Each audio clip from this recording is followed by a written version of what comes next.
ஐயா உங்க கஷ்டம் நீங்கன்னா நான் ஒரு வழி சொல்றேன் செய்றீங்களான்னாரு. என்னங்க ஐயா செய்யணும்னு?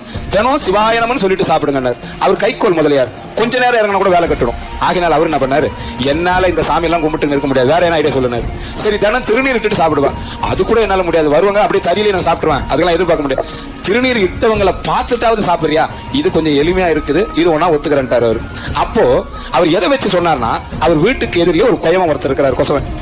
அவர் என்ன பண்ணாரு, அந்த திருநீர் தினம் தரிப்பாருன்ற ஒரு தைரியத்தினால அவரை பார்த்துட்டு நம்ம சாப்பிட்டுக்கலாம் ஒத்துக்கிட்டாரு. தினம் இதை பார்த்துட்டு சாப்பிட்டாரு சொன்ன வாக்குக்கு. அன்னைக்கு அவர் மண் எடுக்க போயிட்டாரு, உழ மண்ணு. அட இவனை நம்பி இந்த வார்த்தை விட்டா இவன் எங்க போனான்னு தெரியல, நம்ம இப்ப பசி எடுக்குது, நான் என்ன பண்றது, பார்த்துட்டு வந்து சாப்பிடணுமேனுட்டு அவன் எங்க போய்க்கிறான்னு வீட்டுல போய் கேட்டாரு. அவர் மண் எடுக்க போயிட்டாருன்னா இவர் வேகமா ஓடுறாரு பசியில, அவனை பார்த்துட்டு வந்து சாப்பிடலான்னு. அவன் என்ன பண்றான், மண் எடுக்கும் போது வெட்ட ஒரு சத்தம் கேட்குது.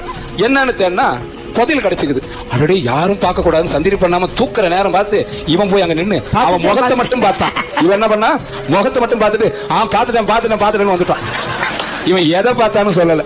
வந்தாரு இவரு, சாப்பாடு நல்லா உட்காந்து சாப்பிட்டு உட்காந்துட்டார் தறியில எப்போதும் போல.